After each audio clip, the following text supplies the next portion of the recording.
alayhi wa ala alihi wa sahbihi wa sallam. Tunakumbushana kwamba leo ni usiku wa mwezi 13 na usiku huu wa mwezi 13 sisi tumeamua kubakia ndani yake. Kuna fadhila ambayo ilikuwa ni kubwa sana kubakia katika kulala hapa, pamoja na kwamba Allah subhanahu wa ta'ala mwenyewe ameruhusu kuondoka, yani kwamba ametoa ruhusa hiyo, lakini lilokuwa aula na lilokuwa bora ni mtu kubakia hapa, kwa sababu Mtume sallallahu alaihi wasallam amebakia hapa. Wengi ambao wanaondoka, wengi wao, so wote, lakini wengi wao wanaondoka kwa sababu ya haya maeneo yanakuwa na dhiki sana, yana dhiki sana. Sisi sote dhiki tunaziona, dhiki tunaziona za vyoo, kupanga foleni, mazingira ya jua kali na hali tofauti tofauti. Lakini ikiwa hatupatikana watu ambao watakohuisha mwenendo wa Mtume sallallahu alaihi wasallam wakausimamia huo, basi itafikia zama litakuja kufa ile jambo la kwamba lilokuwa aula na lilokuwa bora ni watu kubakia mpaka mwezi 13. Na hivi ukiangalia tu leo mazingira, kama itapigwa tathmini baina ya walobakia na baina ya walioondoka, wanaonekana wengi wameondoka kuliko walofanya nini, walokuwa wamebakia. Sasa itakuja zama, kizazi kitakuja kuona kwamba hakuna kabisa jambo la kubakia mwezi 13. Wataona kwamba lilokuwa bora ni kuondoka mwezi 12, na hali ya kuwa kwamba mtume wetu Muhammad sallallahu alaihi wasallam yeye amelifadhilisha jambo la kubakia mwezi 13. Na sisi tumeambiwa tumfuate nani? Mtume sallallahu alaihi wasallam. Laqad kana lakum fi rasulillahi uswatun hasana liman kana yarju Allaha wal yawmal akhir wa dhakara Allaha kathira. Kwa hakika imekuwa kwenu nyinyi kwa mtume wa Allah ni kiigizo chema kwa yule ambaye anomtaraji Allah na siku ya mwisho.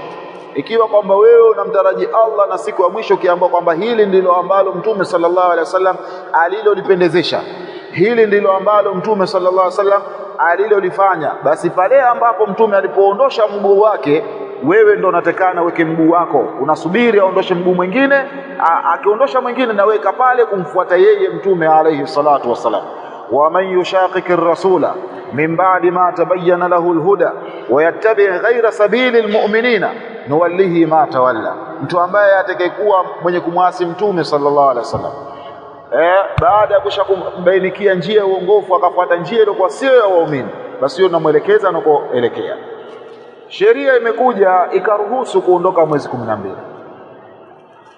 lakini kwamba lililokuwa bora, na siku zote Muislamu hutafuta lile ambalo lilikuwa bora.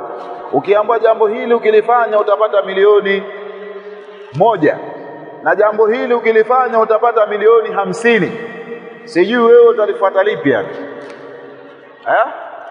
Hili unaambiwa ukilifanya, ukipita njia hii utapata milioni 1, lakini hili ukipita njia hii utapata milioni 50.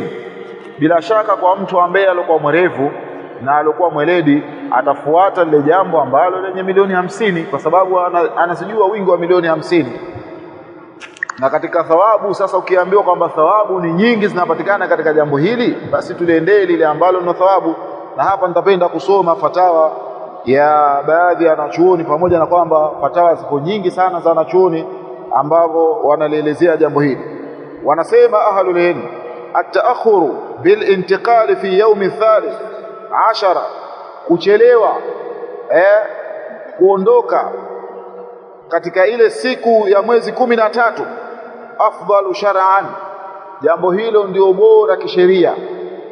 Jambo la kuchelewa kuondoka kutoka katika maeneo ya Mina ukabakia mpaka mwezi 13, jambo hilo ndio jambo ambalo kwa bora kisheria, na sisi tunafuata sheria ya Uislamu. Kwa hiyo kilichokuwa bora katika sheria ya Uislamu ni sisi kubakia hapa katika maeneo ya Mina. Wallahi sisi sote tunataka tukaswali katika Masjidil Haram, kuna ambaye alikuwa hataki, lakini kuswali kwetu sisi hapa tuliposwali hii swala ya magharibi na tutakayoswali swala ya Isha, na tutakayoswali swala alfajiri, basi hizi ni bora kuliko wale ambao walikuwa miswali swala ya magharibi kule Masjid al-Haram, ambao wao ni mahujaji, na watakaoswali swala isha na sisi tukaswali hapa, na watakaoswali swala ya alfajiri ambao sisi tumeweke hapa kwa kufuata mwenendo wa Mtume sallallahu alaihi wasallam. Sisi swala zetu tutakazokuwa tumeswali hapa ni bora, kuanzia tangu tulipofika katika maeneo haya ya Mina mwezi 8 ile, tukaja mwezi 10 tena hapa, tukaja mwezi 11, tukaja mwezi 12, tukaja mwezi 13. Swala zetu tunaswali hapa ni bora kwa sababu sisi tumekuja hapa si kwa kutaka, bali tumekuja hapa kwa maagizo ya Allah subhanahu wa ta'ala. Ameteua maeneo haya kwamba sisi tuje katika maeneo haya. Kwa hiyo jambo la kubakia katika siku ya mwezi 13 afdalu shar'an min al-intiqali fi yawmi athani ashara, kuliko kuondoka katika mwezi 12. Tukifanya comparison baina ya mwezi 13 na mwezi 12, lipi lilokuwa bora? Ni mwezi 13 kubakia kuliko kuondoka mwezi 12, li'annahu yatadhammanu ziyadata fil amali salih, kwa sababu jambo hilo linakusanya kuzidi katika kutenda matendo mema. Mwingine anaweza kauliza kwamba wale watakaokuwa wameondoka wakaenda kule, kwani wafanye matendo mema? Ikiwa wewe ni hujaji ikisha ukaondoka katika mwezi 12 na ikawa mtu mwingine ni hujaji, yeye akabakia mwezi 13, yule alobakia mwezi 13 yeye anakuwa akibakia pale, malipo yake yanaongezeka. Na sisi tunataka kwamba tuongezewe malipo ili iwe ni wepesi kuipata pepo ya daraja ya juu. Swali hili ukimuuliza mtu yoyote kwamba je, wewe unataka uongezewe malipo upate pepo ya daraja ya juu au kwamba unataka upate pepo ya daraja ya chini, bila shaka jawabu lake mtu itakuwa anataka apate pepo ya daraja ya juu. Kwa hiyo jambo hilo linakusanya kufanya nini? Kuongezeka ziada ya matendo mema. Sio hivyo tu, bali wal-iqtida'i tamman bi sunnati rasulillahi sallallahu alaihi wasallam, bali vile vile jambo hilo linakusanya vile vile kumfuata kiukamilifu bwana mtume, kumfuata mwenendo wa Mtume sallallahu alaihi wasallam kiukamilifu. Mtume sallallahu alaihi wasallam yeye alipofika maeneo haya hakuondoka mpaka ilipomalizika mwezi 13, na yeye ndo ambaye alikuwa anaangalia hali tofauti za watu, anaangalia mazingira tofauti, lakini pamoja na hayo yeye ndo ambaye alikuwa amefanya nini?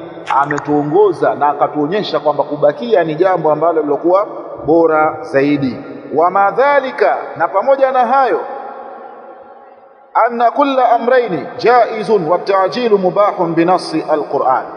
Asema pamoja na hayo kwamba kubakia ni bora, kwamba kila moja katika mambo mawili, atakayeondoka mwezi 12 pia hatumlaumu, halaumiki kwamba amefanya jambo sheria imemruhusu. Kwa hiyo kuondoka kwao wale wameruhusika kisheria, lakini na kubakia nako vile vile ni jambo ambalo linalofaa katika kisheria, lakini yakifanywa comparison baina kufanya haraka kuondoka na baina kuchelewa kuondoka, kuchelewa kuondoka ni jambo ambalo lilokuwa bora zaidi. Wakaendelea kusema ahlul ilm, wakasema ikiwa mtu ataondoka mwezi 12 basi anatakana aondoke kabla ya kuzama kwa jua. Kwanza ende akapige mawe, akesha aondoke kabla ya kuzama kwa jua. Na anasema lilokuwa afdal zaidi kwa wale watu ambao walikuwa wenye nyudhuru, basi wao wataondoka mapema, watakwenda kupiga mawe baada ya zawali, kisha baadaye watafanya nini? Wataondoka. Lakini kwa mwezi 13 wakasema kwamba afdal liman qadir badaniyan alladhi yatahammalu mashaqqa الزحام ويرغب في تحصيل الأجر المضاعف والاقتداء بهدي النبي صلى الله عليه وسلم في إتمام مناسك الحج كاملا. Anasema mwezi 13 anatekana kwamba huyu mtu alale usiku ule mabitu lailata 13 fi Mina wa rami jamarati الثلاث في يوم 13 بعد الزوال ثم النفر, kisha aondoke, yani kwamba alale usiku wa mwezi 13 Mina na akarembee mawe katika zile nguzo 3, katika ile siku ya mwezi 13 baada zawal, baada ya kufanya nini? Kuondoka. Thumma nafar, kisha ndio afanye nini? Aondoke. Na hii manake ni bora, wanasema liman qadir, kwa yule ambaye mwenye uwezo badaniyan, uwezo wa kiwiliwili, alladhi yatahammalu mashaqqata ziham, ambaye anaweza kuvumilia mashaka ya msongamano. Kadhalika yarghabu fi tahsil al-ajri al-mudha'af, na vile vile akawa na raghaba, akawa na mapenzi makubwa sana ya kupata ujira ambao ulikuwa mkubwa sana. Wal-iqtidai bihadi nabii sallallahu alaihi wasallam, na akawa na mapenzi makubwa sana ya kufuata mwenendo na mwongozo wa mtume sallallahu alaihi wasallam fi itimami manasikil haji, katika kutimiza manasikil haji, kutimiza zile ibada za nini? Za hija. Hapa ndipo ambapo kwamba mtu huyo inakuwa kuna nini? Kuna fadhila na kuna ubora ambao ulikuwa ni mkubwa sana kwa mtu ambaye atakayefanya haya. Kwa hiyo kilichokuwa aula, ndugu zangu, tuelewe, tufahamu na tujue kwamba sisi tumebakia hapa kutekeleza kwanza mwenendo wa mtume sallallahu alaihi wasallam, lakini la pili vile vile kuchuma thawabu ambazo thawabu hizi endapo tutabaki hapa tutakuwa ni wenye kuzipata biidhnillahi tabaraka wa taala. Lakini vile vile mwaka jana hili jambo tulilikosa sisi, kwa sababu sisi mara nyingi katika semina zetu huwa tunalisema na kulizungumza kwamba jamani, yani mwaka jana tulilikosa sisi jambo la kufanya nini, la kukaa katika sehemu hizi mwezi 13. Tukaambiwa kwamba mabasi yatakuwa hayapo na chakula vile vile itakuwa hakipo. Kwa hiyo tukalazimishwa kwamba lazima tufanye nini? Tuondoke. Tukaondoka kwa sababu tumekuwa muttarun, tumelazimika kuondoka kuto kutekeleza mwenendo wa mtume sallallahu alaihi wasallam. Lakini kwa kuwa kwamba baada ya kuulizia na tukaambiwa kwamba kila kitu kitakuwepo, basi walillahi alhamdu, tukasema tubakie ili kutekeleza mwenendo huo wa nani? Wa mtume sallallahu alaihi wasallam. Lakini pia vile vile kesho tukiamka, naona itakuwa ni siku ya Ijumaa, ikiwa kwa sababu nataka tufuatilie, ikiwa kesho Jumamosi, kwa hiyo kumbe zile fadhila leo tumezipata pale. Kesho Jumamosi, leo ndio Jumaa, manake kama leo Jumaa, basi ule muda ambao ulikuwa tumekwenda pale leo tukaomba dua la asiri, kisha tukaenda katika nguzo ya kwanza tukarembea mawe, tukarembea nguzo ya pili tukaomba dua. Kwa hiyo manake sisi kwanza tumetekeleza ibada, lakini vile vile tumeupata ule muda wa fadhila, kwa sababu katika siku ya Ijumaa kuna saa ambayo saa hiyo mja haiombi isipokuwa Allah humpa kile ambacho anachofanya nini, anacho nini. Kwa hiyo tunatarajia na sisi kwa tumeipata saa hiyo, ikiwa kwamba leo ndio ilikuwa siku ya Ijumaa. Lakini kesho tutakapokwenda pale, manake ndio tutakwenda kupiga mawe katika siku ya mwisho ya kurembea mawe, na katika ibada yetu ya hija itakuwa sisi hakuna sehemu ambayo ilikokuwa kwamba hatujafanya nini, hatujaipita katika kila ambayo aliyopita bwana mtume sallallahu alaihi wasallam. Tumeanza Madina, ambapo pale alipohirimia bwana mtume sallallahu alaihi wasallam, na sisi tumehirimia pale pale alipohirimia bwana mtume sasa. Kuna watu wanakwepa kwenda kuhirimia kule, wana sababu zao na wana nini zao ya kuwa hawataki kwenda kuhirimia kule, wanaanzia sehemu nyingine na nini, vituo vyote ambavyo vimeainishwa na nini hivyo, lakini wana sababu zao. Hatujui kama za kisheria au si za kisheria, lakini wao wenyewe wanajua wenyewe. Ikiwa za kisheria, walillahi alhamdu, Allah awape nguvu zaidi. Lakini kwamba unapoambiwa kwamba mtume amehirimia sehemu fulani na kituo hicho kakiainisha, basi wewe Muislamu unatakana ukimbilie sehemu hiyo ambayo mtume sallallahu alaihi wasallam. Ukiambiwa kwamba, ukisema kwamba mimi nampenda bwana mtume, kumpenda isiwe ishie kwenye mdomo, kumpenda ishie vile vile katika nini, katika vitendo. Tazameni Omar, Abdullah ibn Omar radhiallahu anhuma. Abdullah ibn Omar alikuwa anafanya mambo mengine wala sio kwamba ni katika mwenendo, lakini yale mapenzi yake alipokuwa imezidi kwa bwana mtume. Sasa siku moja alipita sehemu, baada ya kupita sehemu na msafara, akausubirishwa ule msafara, akaonekana kwamba kaenda kujisaidia sehemu fulani. Siku ya pili walipopita tena sehemu ile akaenda kujisaidia tena. Siku ya tatu sehemu ile akaenda kujisaidia tena. Wala akamuuliza, wewe mbona ukifika sehemu hii unaenda kujisaidia? Yani huko kote ndiko tumetoka mpaka umefika hujajisaidia, isipokuwa umekuja kujisaidia hapa. Akaambia kwa sababu nilitoka safari moja na Mtume sallallahu alaihi wasallam, nikamwona Mtume sallallahu alaihi wasallam anajisaidia sehemu hii, na mimi ninapenda kuja kujisaidia sehemu hii ambayo alijisaidia nani? Mtume sallallahu alaihi wasallam. Hawa ndio maswahaba wa Mtume sallallahu alaihi wasallam, yale mapenzi yao yalikuwa makubwa sana, pamoja na kwamba sio sheria kwamba tutafute sehemu ambayo alikuwa amejisaidia Mtume na sisi tukajisaidia sehemu hiyo hiyo, sio sheria. Yani itakuwa ni taklifu na itakuwa ni uzito, lakini hii inaonyesha kwamba maswahaba namna ambavyo walivyokuwa na mapenzi makubwa ya kumfuata Mtume sallallahu alaihi wasallam, na wao ndio wakausimamia mwenendo wa Mtume sallallahu alaihi wasallam mpaka wakafikia pahala, wakaufikisha pahala ambapo katika pande za ulimwengu za mbali kabisa. Kwa hiyo na sisi ambao tuna unyonge wa hali ya juu, sisi si kama wao, wallahi sisi si kama wao. Yani hatuwezi kabisa zama ambazo walioishi wao sisi tukaweza kuzivumilia, hatuwezi. Ni watu ambao walikuwa dhaifu mno, hatuna uvumilivu wa kuweza kustahimili ambao maswahaba walikuwa wamestahimili. Na juzi tulitoa mfano tu, sehemu hizi wao walikaa, lakini walivyokaa wao hakuna viyoyozi kama hivi. Walikaa katika sehemu ya jangwa, jua ni kali sana, hali ilikuwa ni tete sana, lakini walitekeleza kwa sababu wameagizwa na Mola wao waje katika maeneo haya, na walikuja katika maeneo haya. Sisi tunakuja hapa hali ya kuwa kwamba maendeleo tumeyapata ya viyoyozi, tumekuwa katika mazingira mazuri, na pamoja na hayo hatufanyi kazi hasa kama vile ambavyo walivyofanyia wao. Kisha leo anatokea mtu anakuja kumtukana swahaba miongoni mwa sahaba wa Mtume sallallahu alaihi wasallam. Huyo mtu maana yake sisi hatumwelewi. Vipi umtukane au mseme vibaya swahaba miongoni mwa masahaba wa Mtume sallallahu alaihi wasallam, na kazi ambao walikuwa wameifanya na namna ambavyo walivyokuwa wamemhami Mtume sallallahu alaihi wasallam? Wallahi ukiyafikiria haya mazingira haya, wewe kaa peke yako, yafikirie mazingira ya kwamba Mtume sallallahu alaihi wasallam ameanza kutoka Maka kuja zake Madina, tena kwa kufukuzwa, kwa sababu mji wake alikuwa anaupenda.